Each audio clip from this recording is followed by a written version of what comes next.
नमस्कार, मैं सुधीर पांडे, जन खबर 36 से। आज हम मुलाकात करने वाले हैं सरगुजा और छत्तीसगढ़ की ऐसी शख्सियत से जो अविभाजित मध्य प्रदेश और छत्तीसगढ़ में कैबिनेट मंत्री रहे। 80 के दशक से लेकर लगभग 45 साल से उत्तर छत्तीसगढ़ छत्तीसगढ़ और अविभाजित मध्य प्रदेश में कांग्रेस की कमान संभाल कर कांग्रेस को मजबूती प्रदान करते रहे। 6 बार विधायक रहे, 3 बार मंत्री रहे और आज भी वे कांग्रेस के प्रमुख धुरी के रूप में छत्तीसगढ़ में गिने जाते हैं। डॉक्टर प्रेम साय सिंह जो प्रतापपुर के पूर्व विधायक भी रहे हैं, आज हम उनसे चर्चा करते हैं। नमस्कार। नमस्कार पांडे जी। आज आप हमारे बीच हैं, ये मेरा पहला इंटरव्यू है आपके साथ में। आप राजनीति से आजकल कुछ दूर हो गए हैं ऐसा लग रहा है। नहीं सुधीर भाई, ऐसा तो नहीं है, ऐसा तो नहीं लगता। हम लोग जो राजनीति में आए हैं तो दूर रहने के लिए थोड़े आए, तो राजनीति में हम लोग रहते ही हैं, पार्टी के काम भी करते ही रहते हैं। ये बोला जा रहा था कि आपको दरकिनार किया गया, पिछले बार टिकट काट दी कांग्रेस ने। आपको क्या लगता है, कांग्रेस आपको किनारे करने की कोशिश की? देखिए सुधीर भाई, ऐसा बात है कि पार्टी हाई कमान और पार्टी का नेतृत्व जैसा निर्णय लेता है, किसको टिकट देना है किसको नहीं देना है, तो कभी कभी टिकट मिलता है, कभी नहीं मिलता है। लेकिन हम लोग इतने दिन से पार्टी में रहे, टिकट भी मिला, चुनाव भी लड़े। पिछले बार टिकट नहीं मिला, किसी अन्य को मौका दिया गया, पर हमने तो पार्टी में है और हम लोग बिल्कुल पार्टी काम करते रहे। कांग्रेस बदलाव कर रही है, आप किस नजरिए से देखते हैं? ये बदलाव ठीक है? नहीं, कांग्रेस संगठन में एक नया बदलाव लाना चाहती है। संगठन सृजन अभियान, जिसके तहत निचले स्तर पर जितने इकाई को हम छोटा करेंगे, पब्लिक से उतना हमारा जुड़ाव रहेगा। तो आपने देखा हो कि अभी हम लोगों को केवल अखिल भारतीय कांग्रेस कमेटी, फिर प्रदेश कांग्रेस कमेटी, फिर जिला कांग्रेस कमेटी और ब्लॉक कांग्रेस कमेटी, इतना था।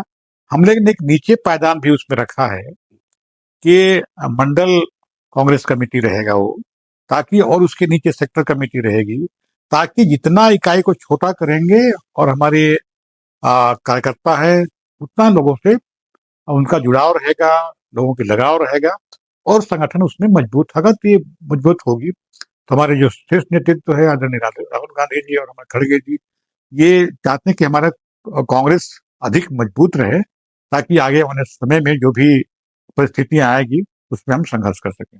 आपको ऐसा नहीं लगता कि कांग्रेस अब भाजपा का अनुसरण कर रही है? 2023 के चुनाव में उन्होंने बूथ लेवल पे कार्यकर्ताओं को मजबूत कर विधायक के सारे प्रत्याशी बदल दिए और जीत गए। क्या आप लोग भी भाजपा की राह पे चल रहे हैं? नहीं, कांग्रेस की राह अलग है, भाजपा की राह अलग है। हम अपने रास्ते पे चलते हैं, हम अपने रास्ते किस ढंग से चलाना चाहते हैं वैसा हम लोग करेंगे। हम भाजपा की तरह नकल नहीं करते। भाजपा नकल करती है, बोले कि कांग्रेस विमुक्त देश बनाएंगे, और तो कांग्रेस युक्त बना रहे हो। तो जितने कांग्रेस के लोग गए थे वहां पे पहले तो कि बड़ा भ्रष्टाचार है कांग्रेस में, और लोगों को दे गए, और वहां जाने के बाद भ्रष्टाचार मुक्त हो गए। तो कांग्रेस युक्त बनाना चाहती भाजपा, वैसे कांग्रेस नहीं करना चाहती। कांग्रेस संगठन को मजबूत करके संघर्ष के बदल पर आगे बदलाव चाहती है उसमें। बहुत से वरिष्ठ कांग्रेसियों का आरोप है कि हाईकमान है, जो मौजूदा हाईकमान है, मैं सीधे सीधे ये कहूँ, राहुल गांधी को लेकर असमंजस में है। आपको क्या लगता है कि वो सही नेतृत्व दे रहे हैं या उनमें सुधार की आवश्यकता है, उनको और कुछ सीखने की आवश्यकता है? नहीं, जो राहुल गांधी की जो पहले की स्थिति थी और अब के राहुल गांधी में बहुत अंतर है। अब वो पूरे परिपक्व हो चुके हैं। जब से उन्होंने भारत जोड़ो यात्रा किया, दक्षिण से उत्तर तक का, पूरब से पश्चिम तक की जो यात्रा की, उसके बाद कई न्याय यात्रा भी किया, और आज जो उनकी बातें जो कहते हैं वो सही प्रतीत होता है।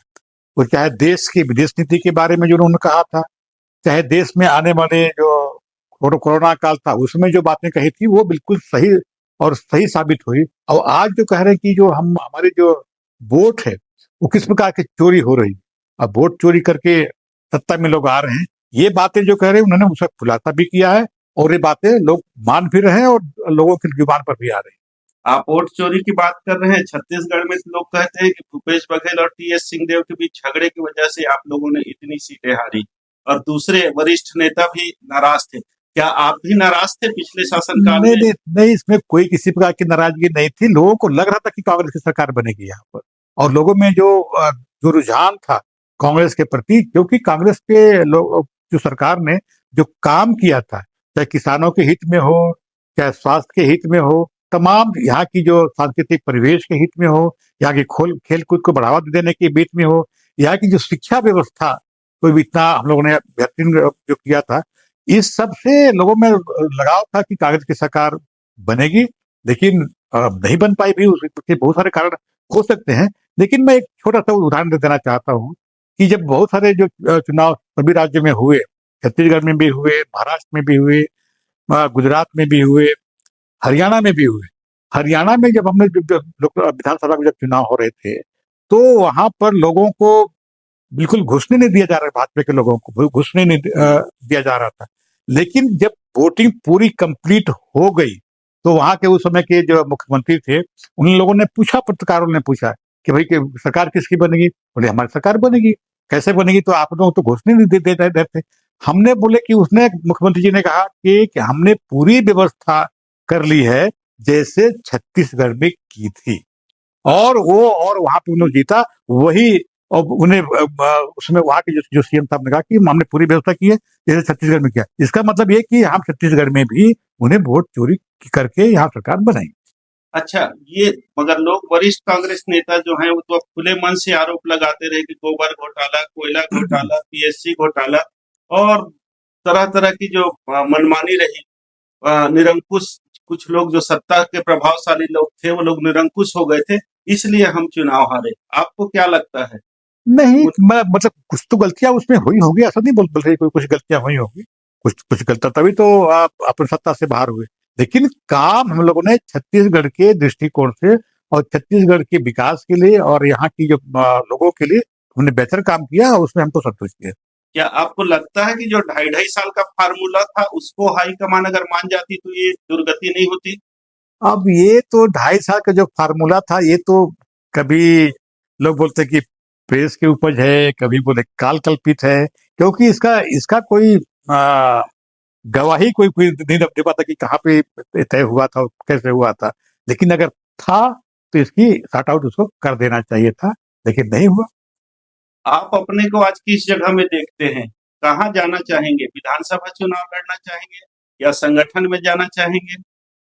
देखिए, हम तो संगठन जहां हमको रखना चाहिए, हम तो पूरे समय देने के लिए तैयार हैं। संगठन में रहें, संगठन में रहेंगे। हमको अगर विधायक बनाना है तो विधायक बनेंगे, सांसद बनाना है सांसद बनेंगे। जो पार्टी का निर्देश होगा वहां हम रहेंगे, लेकिन पार्टी के लिए काम करेंगे। पद की लोलुपता मेरे में नहीं है कि क्या हमको मिलेगा नहीं मिलेगा। संगठन जो काम हमसे लेना चाहेगा वो हम काम करने के लिए तैयार हैं। पिछले हार के बाद इस चुनाव में आपके दिमाग में कुछ ऐसा उपज होगा कि छत्तीसगढ़ में ऐसा क्या करें ताकि सभी एकजुट होकर चुनाव लड़ सके? नहीं, कांग्रेस में मतभेद तो होते हैं, पहले भी रहे हैं, और मेरे ख्याल से अभी आगे हो। मनभेद नहीं होना चाहिए लोगों में, बिल्कुल मतलब मनभेद नहीं होना चाहिए। मतभेद होते रहते हैं, भाई हमारा हमारी ये मत है, आपको इस प्रकार के काम करना चाहिए। संगठन एकजुटता रहे, सब लोग एक साथ मिल के काम करें, तो निश्चित रूप से यहाँ कांग्रेस की सरकार बनेगी। आपको क्या लगता है किसको मुख्यमंत्री बनना चाहिए, भूपेश बघेल या टीएस सिंहदेव? रविंद्र चौबे जी ये मामला भी उठाए। नहीं, मुख्यमंत्री का निर्णय तो एक तो विधायक दल करता है, पार्टी हाईकमान करती है। यहाँ से कोई कोई विधायक नहीं कहता कि कौन मुख्यमंत्री बनेगा। सक्षम नेतृत्व आगे आए, जो छत्तीसगढ़ को बहुत ऊंचाई तक ले जाए, ऐसा व्यक्ति को मुख्यमंत्री होना चाहिए। अब भाजपा सरकार और आपकी सरकार में क्या फर्क दिख रहा है? 2 साल भाजपा सरकार को हो गए छत्तीसगढ़ में आए और आपने 5 साल शासन किया। दोनों में क्या फर्क दिख रहा है? क्या दोनों में एक जैसा अंतरकलह है? अभी भारतीय जनता पार्टी को शासन चलाते हुए 2 साल पूरे हुए। लोगों में जिस प्रकार से हाहाकार है, अभी त्वरित जो उदाहरण है, खाद बीज कहीं नहीं मिल पा रहा है। खाद के लिए त्राहिमाम हो रहे हैं, न डीएपी कहीं मिल रहा है, न यूरिया मिल रहा है। यूरिया 266 रुपए की बोरी, कहीं 800 में, कहीं 1200 में, कहीं कहीं मिल रहा है। तो इतना अव्यवस्था और जगह जगह पे लूट मार डकैती, आत्महत्याएं, एक्सीडेंट, रोड की खराबी, ये तो जग जाहिर है। सब लोग, ये भाजपा वाले खुद बोल रहे हैं कि हम लोग काम नहीं कर पा रहे हैं। पंचायतों में जो काम हम लोग के समय में इतनी काम आता था वहां पर कि पंचायत में कम काम नहीं कर पाते थे, लेकिन आज काम के लाले पड़ रहे हैं। केवल अगर रोजगार गारंटी अगर नहीं होता तो कोई काम नहीं हो पाता। तो आज तो पंचायत में बिल्कुल ढीले भर का काम नहीं है। और भारतीय जनता पार्टी के खुद नेता का कहते हैं कि हम लोग कोई काम अभी नहीं हो पा रहा है। उनके इतने असंतोष उसमें लोगों में दिखने को मिल रही है। आपको क्या लगता है कि कांग्रेस को भाजपा के पैटर्न पे बूथ लेवल कार्यकर्ता और के आधार पे चुनाव लड़ना चाहिए या मुख्यमंत्री का चेहरा घोषित करके चुनाव लड़ना चाहिए? नहीं, संगठन के आधार पे काम करना चाहिए। जो हमारे जो कार्यक्रम है, कांग्रेस के जो नीतियां हैं, कांग्रेस के जो कार्यक्रम है, उसके तहत हम ये चाहते हैं कि संगठन हमारा मजबूत हो। जब संगठन मजबूत रहेगा निश्चित रूप से, तो आगे आने वाले, चाहे लोकसभा का चुनाव हो, चाहे विधानसभा का चुनाव हो, नगर निकाय का चुनाव हो, पंचायत का चुनाव हो, सभी जगह हम लोग कांग्रेस की पार्टी के लोग वहां पे जीत कर आए। जी, धन्यवाद प्रेम साई जी। बहुत अच्छी आपसे मुलाकात रही। आपने बहुत खुल के सारी बातों पे चर्चा की। आप हमारे जन खबर 36 के मंच पर आए। आप इसके लिए आपका बहुत-बहुत धन्यवाद। नहीं, बहुत-बहुत धन्यवाद सुरेश भाई। और मैं भी आज आपको शुभकामनाएं देता हूँ कि नया चैनल शुरू हुआ है यहाँ पर, जन खबर 36, ये आगे अच्छा और लोकप्रिय बने, सबकी जो समाचार पुख्ता रखे और बहुत आगे प्रगति पर रहे। ये मेरी शुभकामनाएं हैं आपके प्रति भी, आपके चैनल के प्रति भी।